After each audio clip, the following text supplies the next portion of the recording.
Just a couple things about the game. Kind of a tale of two halves for us. Very inconsistent in the first half. We had some penalties, some inconsistent drives. We didn't finish on third down. Came back the second half, kind of regrouped ourselves, found some confidence, and played a lot better, a lot more consistent. I think we scored out of 5 of our 6 last drives. The second to last drive when we didn't score, we got a penalty, kind of put us, actually had 2 penalties that put us behind the 8 ball in long yardage situations and didn't convert on fourth down. That was disappointing. We felt like we were on the verge of scoring that drive. But overall, very proud of Chris Warren in the game, very proud of the way our guys fought and played in the second half, and we certainly have to come back this week and be ready for a real strong Baylor team. So, questions? You talk about Chris Warren. I mean, again, his first start, and all of a sudden he has like Gerard, comes out the gate, like a game buster. Right. I was really proud of him.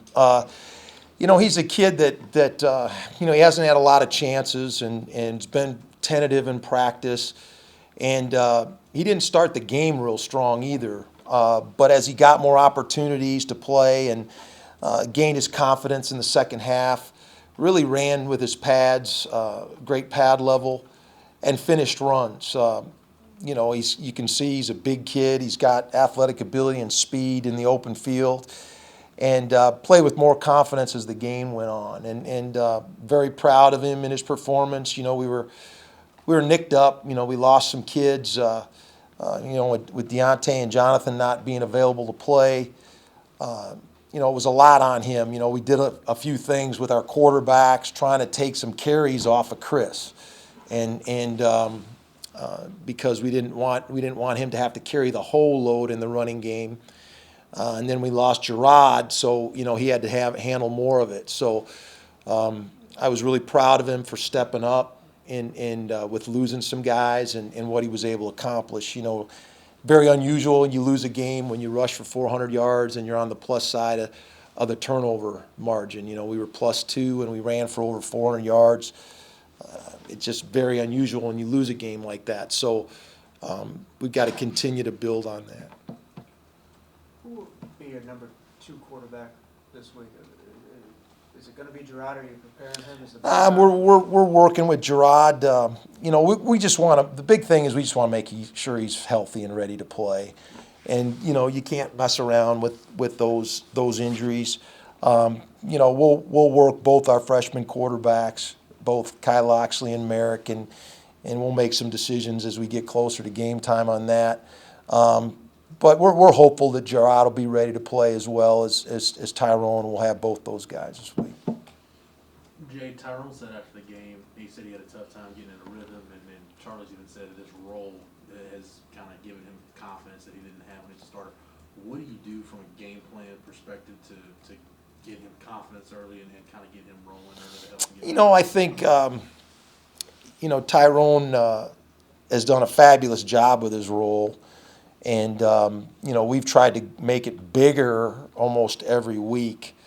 And his confidence has grown. And I think I've said this in the last couple of weeks. I don't think there's anybody on our team having more fun than Swoops. In practice, he's bouncing around. Confidence comes from just execution and hitting open receivers. And we have to do a better job of that as a team. That's something that we haven't done a good job of. Whether it's our play action passing, whether hitting deep balls, we didn't do it in this game, and that hurt us. We scored 45 points and we didn't hit many plays down the field. So that's an area we got to continue to push for. We need Gerard and Tyrone to be confident in that area, and the only way you can do that is to get in the game and start hitting open receivers. We try to do that. We try to get in plays where they can get in rhythm, but that's part of jumping in the flow as in his role as a quarterback. I think with him coming in and playing in his short yardage situations, he gets a chance to be in the game and get into the flow of things. So when he does get an opportunity to complete passes, he is into the game already. So that's just something that, you know, we try to be conscious of, and then he's got to be prepared to jump in and execute. In the passing game, is it on the quarterbacks or the receivers doing what they need to do to get open? I think the whole rhythm of our passing game is everybody included. Receivers, quarterbacks, all of our skill guys, just being precise, being accurate, running good routes, getting open, finishing plays down the field. So that's all part of it. How would you evaluate how your receivers have come along throughout the season? I mean, I'm not happy with where we are in the passing game, so I'm not happy with the receivers' play. I'm not happy with the accuracy of our quarterbacks, and it kind of goes hand in hand. You know, the passing game falls on the accuracy of your passer, the ability of your passer, and then the finishing ability of your receiver. So when it's not good, neither one of them are very good. So. Have you seen enough from Gerard to kind of some faith to believe that maybe next year, you know, he'll be able to kind of take a step forward? Are there things that you've seen that you know give you some indications? I think he'll benefit from an off season. Yes, I think he'll benefit from an off season in this system and the plays that we're using. I think he'll take another step from playing. I mean, his confidence, having played so many games this year and getting the opportunity to play, go through these things in the off season and going into spring practice, I think he'll mature. And there's a maturation process for every quarterback.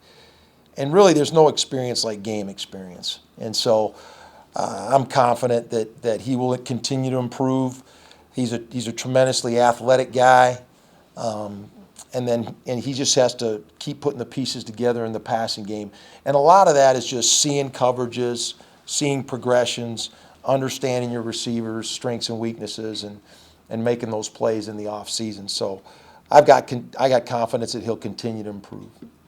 Jay, just to clarify on Merrick and Loxley, is pulling a red shirt off either one of those guys an option? It's not ideal. It's not ideal. So, you know, that's something that we'll look at. But, you know, they are here on scholarship.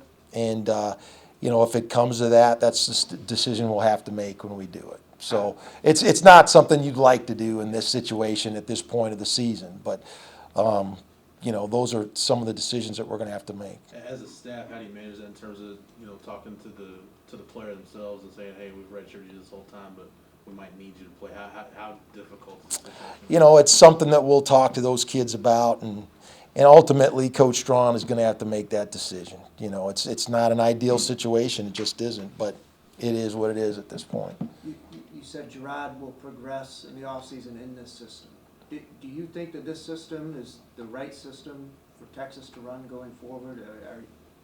Is it your belief that this will be the system going forward? I mean, I think it's the right system for these quarterbacks, and I think every year you evaluate who your players are, and you try to put them in position to win. So, I mean, to answer your question, yes, and so we'll continue to do that. Obviously, we'll have new players next year, like you have every year. And when we get new players, we'll evaluate their strengths and weaknesses, and we'll formulate a system for their strengths and weaknesses as well. Coach, you've spent all the staff, you know, went out on Saturday and Sunday, you know, recruiting. How difficult was that for you when, you know, you don't know your status as far as what you're going to be doing here, whether you're still a play caller or receivers coach in another week or two? You know, how difficult was that, and what were the kids asking you? It's not difficult. I mean, we just tell them the truth. I mean, recruiting is pretty simple. It's about credibility, and it's about being yourself. And so I've never had a problem doing that. And so we just tell them the truth.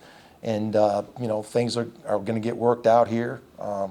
There's certain things you can control and certain things you can't control. So we'll just continue to do our job and just keep pressing forward. So it wasn't difficult. We got great relationship with these kids, and we tell them the truth, and you know, the kids like our staff, and they like the relationship they have with us, and so that's kind of the way it works. So when they ask you, are you going to be the play caller, I mean, does that question come up at all? No, to be honest, it hasn't. You know, it hasn't with the recruits that I've talked to. So I think a lot of our kids are like everybody else. I mean, there's there's an ever-changing landscape in college football, and it's kind of the way it works every year. And I think kids get used to dealing with that, and they're waiting to see everything, see what happens as well. So. Coach, Okay. try to boost. Go ahead. Sorry. Trying to boost the passing game. Can we expect to see some freshmen like DeAndre McNeil, Ryan Newsom against Baylor? Yeah, they'll probably get their opportunities. Yes. Thanks, Coach. All right, Thanks, guys. Coach.